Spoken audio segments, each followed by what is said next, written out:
Cyril, depuis des années, il passe sa vie à parcourir la planète à la recherche de gros poissons, et particulièrement les gros prédateurs. Regardez la taille de ce requin bulldog. Et ça tombe bien, car il y a peu d'endroits dans le monde où ils deviennent aussi gros qu'en Floride, aux États-Unis. Il est de retour ici, sur le terrain de chasse d'un poisson connu pour sa taille légendaire. Tapis dans les structures sous-marines, cette bête colossale peut devenir aussi grosse qu'un cheval, pour un poids de près de 400 kilos. Cet énorme poisson a une gueule tellement démesurée qu'elle lui permet d'avaler des poissons en entier. Et même deux jeunes requins en une seule bouchée.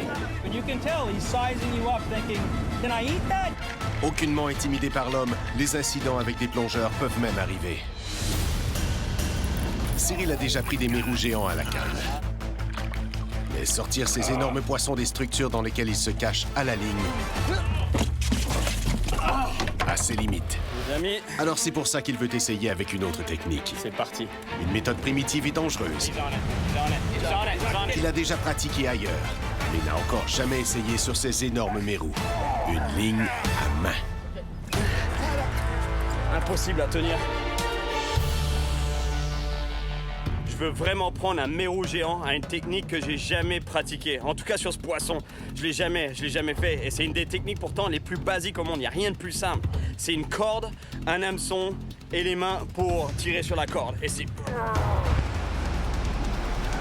Dans la plupart des pays en voie de développement, c'est encore la manière dont pêchent les gens. Mais ce que j'aime, c'est que c'est un contact direct avec l'animal. Et je peux vous dire que c'est bestiaux, c'est des poissons qui peuvent être plus longs que moi et beaucoup plus gros, beaucoup plus lourds que moi. Des trucs énormes. Combat de ça, là, sur une corde, ça va être tout un combat titanesque. En effet, ces poissons sont de vrais titans. D'ailleurs, Arif, un plongeur de la région, a été témoin que ces poissons n'ont peur de rien. Cyril. How you doing, man? Doing very well. Good to meet you. You as well. Yeah, that was some pretty impressive video I saw there. Thank you. It was intense. At the time, I didn't know that it was like a big thing for grouper to come up and attack you.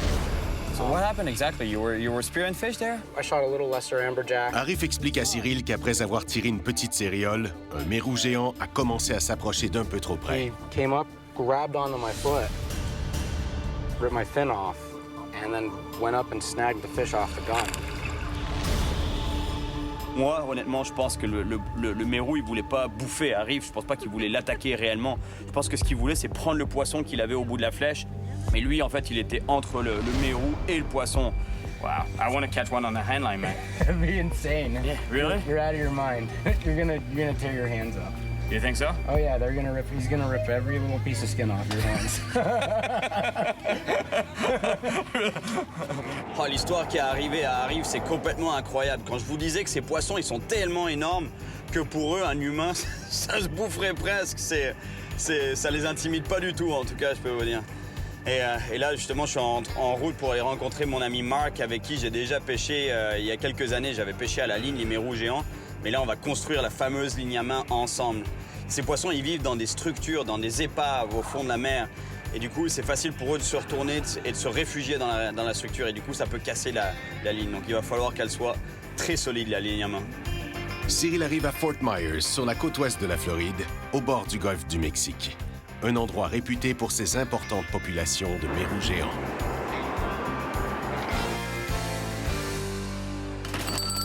Hey, Cyril, how's it going? Hey, Mark. How you doing, buddy? Good, how you been? Good to see you, man. It's been a while. Yes, sir. You ready to get this thing going? Yeah, for sure, man. For Okay. sure. You got the parts? You got swivels there, you got the hooks over there. Should be some sinkers. Yeah, the sinker. That's the hook that we want right there. Regardez-moi la taille de cet hameçon cercle. Incroyable. We got some cable. This is definitely what we want. Hey, Mike, yeah. do we have any roping back? That's half-inch feet of that. Definitely the half inch is what we want to go with. Really? Yes. That's too thick, no? I've got a customer that was using real small line, and if you don't use something like this, what's going to happen is Mike, le frère de Mark, raconte à Cyril l'histoire d'un pêcheur gravement blessé pendant son combat à la ligne à main avec un mérou géant. the line from around his hand and cut his thumb off. Hallucinant. Le gars dont il parle, il s'est fait littéralement arracher le pouce. La corde, en fait, était trop petite, ça s'est entouré autour de lui, ça lui a bloqué contre le bateau, et clac, le pouce s'est fait arracher. Je crois qu'on va prendre la grosse corde. Pour essayer, en tout cas. All right, Cyril, you ready to build this? Yeah, let's go for it. Regardez ça, la recette pour capturer un poisson énorme. La corde comme ligne principale, un émerillon d'à peu près 450 kg de résistance, câble acier, à peu près 220 kg de résistance, un plomb de 170 grammes et un hameçon fin 0, un hameçon cercle 20-0. Ça va nous prendre un monstre. All right, shall we test it? Sure, sounds good. Let's give this thing a tug. Yeah. Ça, je pense que ça va être un bon test. Son véhicule, il fait 2700 kg. Mais je vais pas tirer 2700 kg en fait, parce qu'il est au neutre et il est sur du plat. Et c'est un peu la même idée avec les poissons. Souvent les gens me disent, mais comment tu arrives à combattre un poisson qui fait 200 ou 250 kg avec une ligne qui fait peut-être du 50 kg de résistance? En fait, parce que le poisson, il est en apesanteur dans l'eau. Donc je combats pas le poids du poisson en soi, je combats la force du poisson, je combats sa puissance en fait. Et c'est rare que sa puissance va excéder la puissance de ma ligne en fait. Donc en fait ici c'est la même chose. Je vais essayer de tirer ça. J'espère qu'il est au neutre. Are you in neutral? All right, Cyril, ready to go. All right, let's go for it.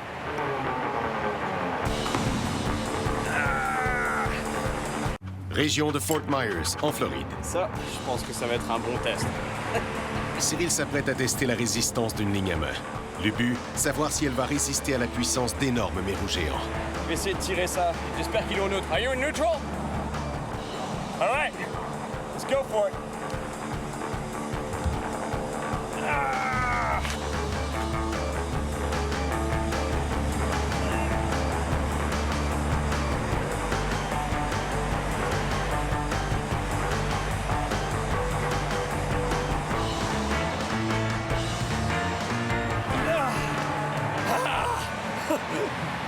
I will let you know, Cyril, I was feathering the brake a little bit on that. Make you work for it. Now let's go put this hand line to the real test. Sounds good, man. C'est sûr que ça va marcher. La voiture, elle fait 2700 kilos. C'est parti. Mission mérous géant à la ligne à main.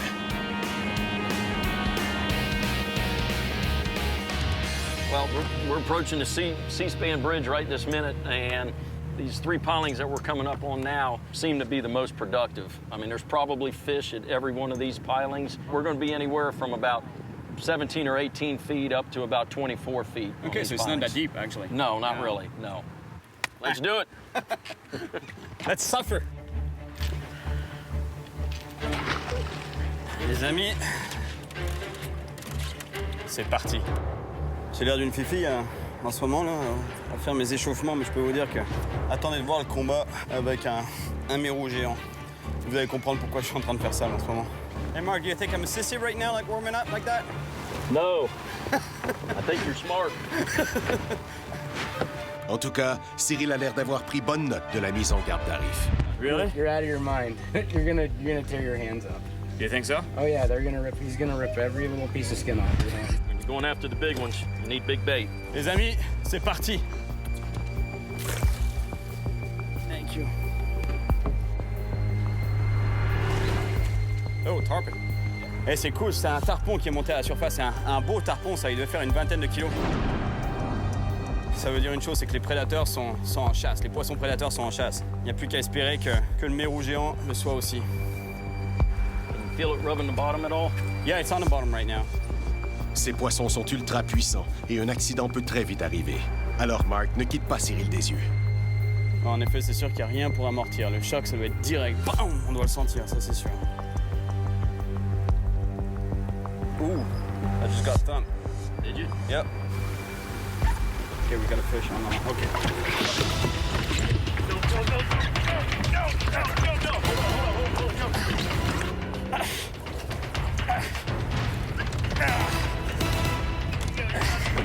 All right. C'est décroché. Wow, je peux vous dire que c'était un gros poisson, ça. Énorme. Il y a un monstre là-dessous. Alors l'appât retourne directement à l'eau.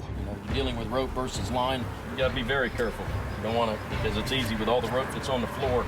You could get pulled off the boat in no time, right? Oh yeah. And pulled down. Cyril relance l'appât plusieurs fois pour essayer de faire mordre la bête. Mais malheureusement, un gros orage arrive. Cela devient dangereux. En plus, le fort vent provoque de belles vagues et le bateau pourrait heurter un pilier.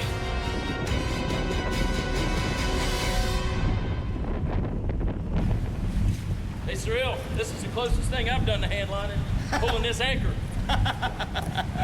Ils n'ont pas le choix. Ils doivent abandonner ce spot et ce gros mérou pour s'éloigner de cet orage. Direction un autre pont encore plus gros, où Mark sait que les piliers abritent d'énormes mérous géants. Les mérous géants, ils adorent en fait ce type de structure artificielle, en fait, des piliers de pont comme ça ou les barrières de protection, parce qu'en fait, ce qu'il faut s'imaginer, c'est que sous la surface, c'est la même chose. En fait, il y a le pilier qui va jusqu'au fond, et tout au long du pilier, il y a plein de petits coquillages qui viennent s'accumuler. Donc autour des petits coquillages, comme je vous l'ai souvent dit, en fait, il y a des petits poissons qui viennent s'alimenter. Donc s'il y a des petits poissons, il y a des plus gros poissons, et ces plus gros poissons, en fait, sont la nourriture des mérous géants.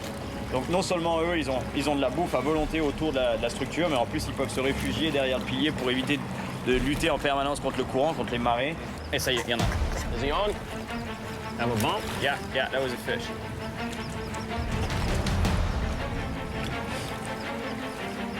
Okay, he's on. Fish on. Cyril vient de lancer l'appât au pied d'un gros pilier de pont en Floride. Okay, he's on. Fish on. Get on, Cyril. Yep. I've got the boat away. I've got the motor on. Get him, hold on. Get him, stay with it. Don't let him get in there. Ce poisson est tellement puissant qu'il tire le bateau vers la structure. Hey, it's a big fish, man. Mark peine à garder le bateau hors des piliers en utilisant le moteur électrique. Regardez la taille du bestiau. Regardez ça. Good job. There you go. I see color. Yeah. Oh, yeah. There he is. Good job. Good job. Thank you, buddy. Ce poisson est vraiment gros. Et justement, pour vous montrer la taille de ce poisson, il faudrait vraiment que je me mette à côté du poisson. Et c'est pour ça que je pense qu'on va l'amener, en fait, il y a une espèce de banc de sable là-bas. Je vais pouvoir me mettre à côté du poisson dans l'eau avec lui. Vous allez voir la taille du bestiau. Vous comprenez maintenant pourquoi je voulais être dans l'eau avec, pour vous montrer la taille de l'animal. Là, on se rend compte. Regardez là. Regardez le corps. C'est incroyable.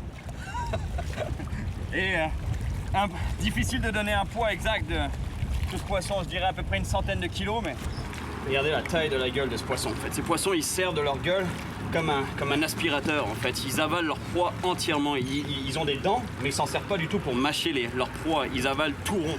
Et ça passe direct dans le fond là-bas et ça se fait broyer dans le fond de la gorge. C'est vraiment un superbe poisson. Et pourtant, c'est encore pas un monstre. Les monstres, ça serait 2 fois ça. Ça, ce serait vraiment un très très très gros mérou géant. Et celui-là, c'est déjà un aboutissement en soi. Mais moi, j'en veux un plus gros.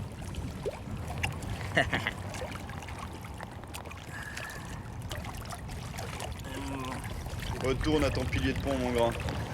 Il s'est barré vite, je pensais pas qu'il allait partir aussi vite. Yes! Plus qu'à prendre un monstre maintenant. C'était un énorme poisson, et ce n'est que le début. Got your back, huh? Yeah, a little bit. There. Ouais, c'est confirmé. Combattre un mérou géant à la ligne à main ou avec une corde, je peux vous le garantir que c'est vraiment violent. Mon dos me l'a confirmé ce matin. Je me suis levé avec une douleur dans le dos ultra intense. Au moins, l'avantage de ce temps pourri, c'est qu'il n'y a pas de pêche aujourd'hui. En tout cas, ça va me donner l'occasion de reposer un peu le dos avant de pouvoir retourner combattre un monstre, un mérou géant énorme à la ligne à main. Mais tout le monde n'a pas la même définition de repos. Ce n'est pas un mal de dos qui va empêcher Cyril d'aller observer les mérous directement dans leur milieu naturel. You gotta be Brent. Yes, you must be Cyril. How you doing, man? I'm doing very well. Good How to are see you you. doing? Is your back doing better today? It's kind of sore, you know. Like I didn't really feel it in the moment, but when it got cold, it's started hurting. Right. Well, Brent plonge depuis plusieurs années et il connaît quelques épaves habitées par d'énormes mérous. But how's the visibility? You were saying that. the visibility is going to be questionable, so there's a possibility that when we get to see one of these things, it's going to be right there. If you see the Goliath grouper right there in your face, I mean, it's the same thing for a shark, though, because there's monster sharks out there, right? They're there, but I'm not really worried about them because there's a lot of area for them to cover, and they travel through those passes. And for the most part, they shouldn't bother us at all. For the most part. But that doesn't mean that they're not there, right? Oh, that's exactly right. They're there, but Je peux vous dire que ça va être intense, ça, parce qu'en fait, il y a eu un gros orage qui fait que ça a brassé l'eau énormément et la visibilité sous la surface est presque nulle. Ce ce que ça implique, c'est que les mérous géants, les trucs de plus de 200 kilos, si on les voit, ça va être bam à la dernière minute. Mais ce que ça veut dire aussi, c'est que les requins, parce que c'en est bourré ici, il y a des monstres, il y a des requins marteaux géants, des trucs de plus de 4 mètres, il y a des requins bulldogs et tout. Et si on voit pas sous l'eau, ça veut dire que les requins peuvent se balader tout autour. Ça j'aime un peu moins ça, je vous avoue. Just a few minutes, Cyril. We'll be diving some big fish. Monster fish, I hope. Monsters. Il y a un énorme barracuda juste de l'autre côté. Let's make sure. Oh, look at underneath it. Cobia. Oh, there is. No, that's a shark. Oh, that's a shark. Black tip.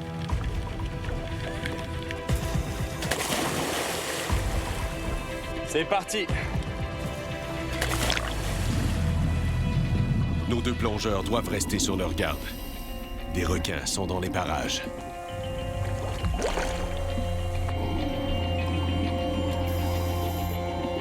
La visibilité est en effet très faible, alors ils doivent être d'autant plus attentifs, car il est impossible de voir à quelques mètres. Ils savent très bien que les requins bulldogs chassent très efficacement en eau trouble.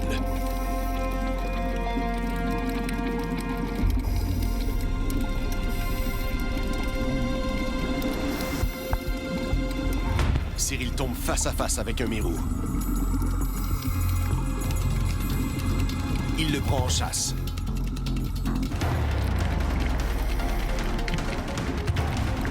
Et d'un coup, l'animal se retourne. Le mérou fait alors face à Cyril.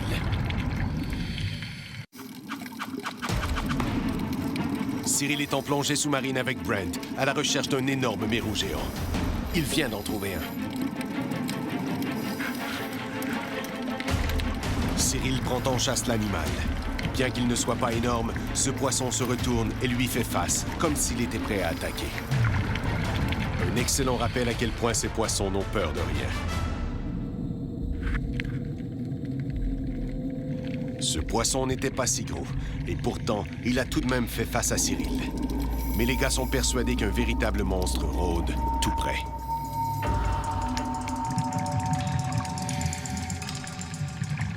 Toujours rien. Alors Cyril essaie de s'infiltrer à l'intérieur de l'épave.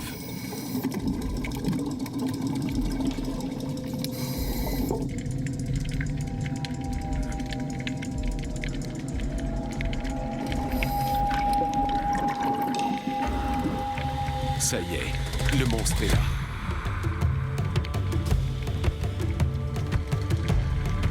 Connaissant Cyril, il le prend en chasse.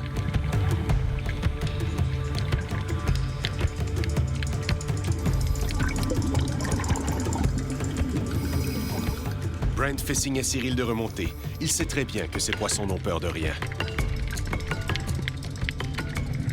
Et le géant, lui, regagne tranquillement les abysses. All right. Good job. That was cool. Yeah. That was a nice dive. Great dive. And you handled yourself very well when you got up face to face with one of those Goliath groupers. Maintenant, ça va être autre chose que de les sortir à la ligne de ces structures. Vous avez vu le tas de structures qu'il y a là-dessous? Ils se réfugient là-dessous, donc avec une ligne à main, ça va être quelque chose, le combat. Ouh. Après un jour de repos, le dos de Cyril va un peu mieux, mais toujours pas assez pour combattre un énorme mérou à la ligne à main. Alors, pour aujourd'hui, il va essayer d'en prendre un à la canne. Hey, Mark. Hey, Cyril, how you doing? How's that back? Still sore a little bit, but it's all right. I think it'll do. C'est reparti pour des mérous géants, mais à la canne cette fois, avec des cannes à pêche. Et je pense que honnêtement, la canne à pêche, ça devrait absorber les chocs, donc ça devrait être moins violent pour le dos. Question que ça finisse, la douleur passe et que je puisse me remettre à la ligne à main.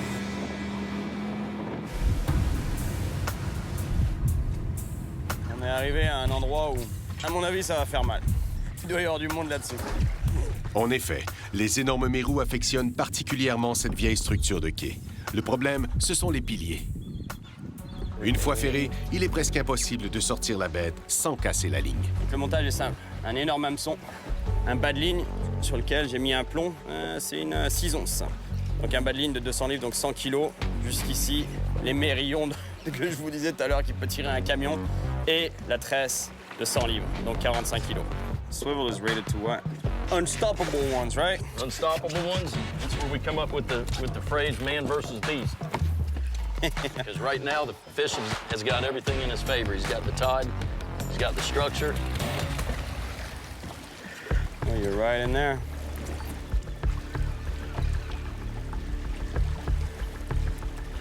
Oh, got one. There's one? Yep, got it. Okay, man.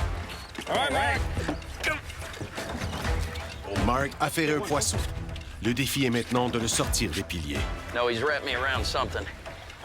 Le poisson, c'est un touré autour d'un pilier au fond. Il n'y a plus qu'à espérer. Il a ouvert le moulinet pour lui laisser un peu de mou pour essayer de faire en sorte qu'il se sorte lui-même en fait de la structure. Des fois, ça arrive. Ça peut arriver. Now, he keeps moving every once in a while. He's got himself pinned up in there. Rien à faire. Le poisson s'est enroulé autour d'un pilier. N'ayant aucune alternative, Mark demande alors à Cyril de voir ce qu'il peut faire. You leave it some slack and you'll feel him try to pull off. He's locked in there pretty good. Yeah, no, he's up in something. Well, he's coming out.